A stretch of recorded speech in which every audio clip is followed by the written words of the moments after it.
तिवारी है और मैं होशंगाबाद जिले में as a computer programmer posted हूं। और मैंने आपको जैसे पिछले वीडियो में बताया था कि मैंने आईटीआई ट्रेनिंग ऑफिसर कोपा के लिए अपना कोर्स स्टार्ट किया है। तो बहुत सारे लोगों ने उसमें व्यूज किया और बहुत सारे लोगों ने कमेंट भी किया कि आपके कोर्स में क्या है, डिटेल्स नहीं मिल पा रही है। तो इसलिए मैंने आज आपको कोर्स की विस्तृत जानकारी के लिए ये वीडियो बना रहा हूं। तो इस कोर्स के बारे में आपको बताना चाहता हूं कि मैं आपको किस तरीके से इस कोर्स में पढ़ाने वाला हूं।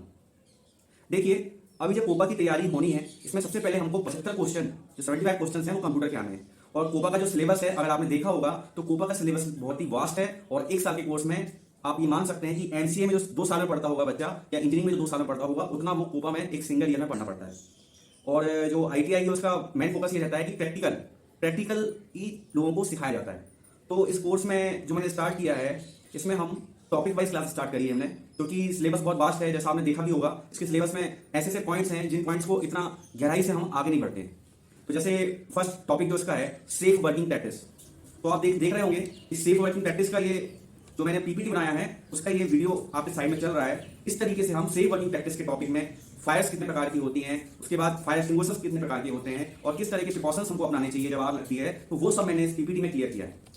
तो इस तरीके से मैंने सिलेबस के फर्स्ट टॉपिक से कोर्स को उठाया है।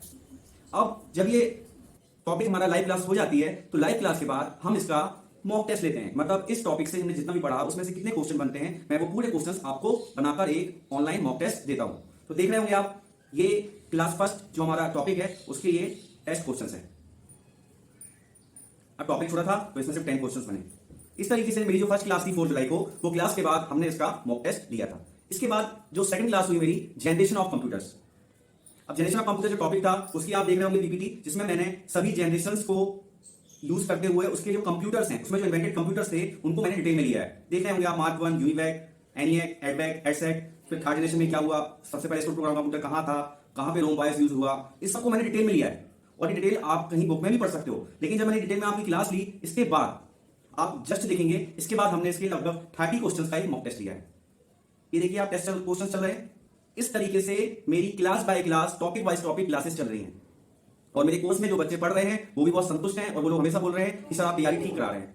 इसके अलावा अगर हम बात करें कि ये तो एक टॉपिक वाइज पढ़ाई है, इसके अलावा जैसे ही आप कोर्स में इनरोल होते हैं तो हम आपको 5000 ऑब्जेक्टिव्स की मैंने एक बुक बनाई है जिसका नाम है कंप्यूशास्त्र। तो वो बुक हम आपको इनरोल में दे देंगे। तो 5000 जो ऑब्जेक्टिव्स होंगे उसमें Word, Excel, PowerPoint, network, इसके अलावा सिंपल प्रोग्रामिंग, जावास्क्रिप्ट, इन सबके क्वेश्चन जो हैं, और फंडामेंटल, सबसे बड़ी बात बता रहा हूं मैं आपको, जो लास्ट ईयर पेपर आया था उसमें फंडामेंटल के क्वेश्चन बहुत आए थे। तो ये जो 5000 ऑब्जेक्टिव्स का जो कलेक्शन है, सबसे पहले मैं आपको कोर्स इनरोल होते ही दे देता हूं।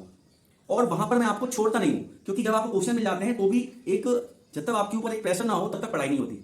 तो मैंने क्या किया, जब आपको मैंने 5000 क्वेश्चंस के ऑब्जेक्टिव पीडीएफ दिए, तो मैंने उसमें शुरू के 500 क्वेश्चंस, और जो मैंने वीक में जो पढ़ाता हूं, मान लीजिए वीक में मैंने 3 या 4 क्लासेस ली, तो 3-4 classes plus first 500 questions of objective PDF 5000 questions, इन सबसे मिला के मैं 75 क्वेश्चंस का एक मॉक टेस्ट बनाता हूं। अब यहां पर आप देख रहे होंगे, ये जो मैंने फर्स्ट वीक में मॉक टेस्ट लिया था, ये 75 क्वेश्चंस का पूरा मॉक टेस्ट आपके सामने डिस्प्ले हो रहा है। इस तरीके से मैं अपने कोर्स में जितना अच्छा कर सकता हूं उतना प्रयास करते हुए ये कोर्स को रन कर रहा हूं मेरे कोर्स में। इसके अलावा और भी फायदे ये हैं कि जब मैंने आपको 5000 ऑब्जेक्टिव्स की पीडीएफ इनरोलमेंट में दे दी, लेकिन इसके बाद हम टॉपिक वाइज जाएंगे। जैसे हम जाएंगे operating system, DBMS, Linux, JavaScript, Visual Basic, Access, इसके अलावा साइबर सिक्योरिटी, जो भी टॉपिक्स हैं, हर टॉपिक के मेरे पास इंडिविजुअल ऑब्जेक्टिव पीडीएफ्स हैं, जो मैं आपको पढ़ाई कराने के बाद, लाइव क्लास लेने के बाद शेयर करता जाऊंगा। तो लगभग 10,000 ऑब्जेक्टिव्स होंगे सभी टॉपिक के मिलाके। और इस कोर्स में आपको किसी भी तरह की अन्य बुक की आवश्यकता नहीं होगी, लेकिन अगर आप चाहें तो आप जरूर पढ़ाई कर सकते हैं। पर मेरा प्रयास यही है कि जब आपको मेरे कोर्स में एनरोल किया है और आप मेरे में पढ़ रहे हैं मेरी क्लास में, तो मेरा पूरा प्रयास है कि जितना अच्छा हो सके उतना अच्छा हम अपने कोर्स को बना सकें। और इसके अलावा आपने देखा होगा कि लास्ट ईयर जो पेपर थे उसमें जनरल अवेयरनेस क्वेश्चन आए थे। तो जनरल अवेयरनेस का पार्ट भी मैंने स्टार्ट कर दिया है। अभी मैंने 4 मंथ का जनरल अवेयरनेस दिया है, स्टूडेंट्स जो एनरोल हैं उनको वो पढ़ना है। और नेक्स्ट वीक से जो मॉक टेस्ट होता है हमारा वीकली 75 क्वेश्चंस का, उसमें वो क्वेश्चंस भी इंक्लूड होंगे। तो आपकी लगातार तैयारी होगी और मेरे कोर्स में किसी भी तरह की समस्या आपको नहीं आने वाली है। इसके अलावा मेरे कोर्स में कुछ और बात करना चाहूं तो मैं आपको बता दूं कि लाइव क्लासेस तो हो ही रही हैं, मॉक टेस्ट हो रहे हैं, तैयारी हो रही है। इसके अलावा आप अगर कोई सजेशन देते हैं मेरे स्टूडेंट्स, तो वो भी हम देखते हैं। देखिए, अभी कल परसों में 2 दिन पहले कुछ ऐसा आया है कि सभी का जो एग्जाम है उसकी डेट्स आई हैं, जो 24 सितंबर के ऑनवर्ड्स होगा। तो शायद हमारे टीओ के एग्जाम में थोड़ा टाइम मिल सकता है हमको, हो सकता है अक्टूबर या नवंबर के एंड तक या दिसंबर के फर्स्ट वीक तक हमारा एग्जाम जा सकता है। लेकिन जब टॉपिक की बात की जाए और जब इसके सिलेबस की बात की जाए, अगर ये पेपर अगर सिलेबस वाइज बनता है तो इसमें इतनी ज्यादा पढ़ाई के लिए चीजें हैं जिसको हमको पढ़ने के लिए टाइम लग सकता है। जैसे मैं आपको एक टॉपिक बताता हूं, सीपीयू आर्किटेक्चर एंड मदरबोर्ड। अब ये टॉपिक जो है, इस टॉपिक के बारे में हमें नॉर्मली जब पढ़ाई करते हैं तो बहुत सारी चीजें छूट जाती हैं। अब आप देख रहे होंगे यहाँ पे सीपीयू आर्किटेक्चर मदरबोर्ड, तो मेरी क्लास थी 23 जुलाई को, इसका ही पीपीटी चल रहा है। ये टॉपिक एक वास्ट टॉपिक है और इसको मैंने डिटेल में, इसकी जितनी डिटेलिंग हुई है उतनी ली है। यहाँ पर मैंने पोर्ट्स के बारे में बताया है, सीरियल पोर्ट्स, पैरेलल पोर्ट्स और PS2 पोर्ट्स होते हैं, इनके क्या फीचर्स होते हैं और किस तरीके से ये आगे बढ़ते हैं। तो इस तरीके से मेरा कोर्स चल रहा है। आप इस कोर्स के बारे में विस्तार जानने के लिए आप कोर्स में आप ऐप को आप डाउनलोड कर सकते हैं, विजिट कर सकते हैं, चैट बॉक्स से मुझे चैट कर सकते हैं। और मेरे कोर्स में अगर आप एनरोल होंगे तो मैं ये मानता हूं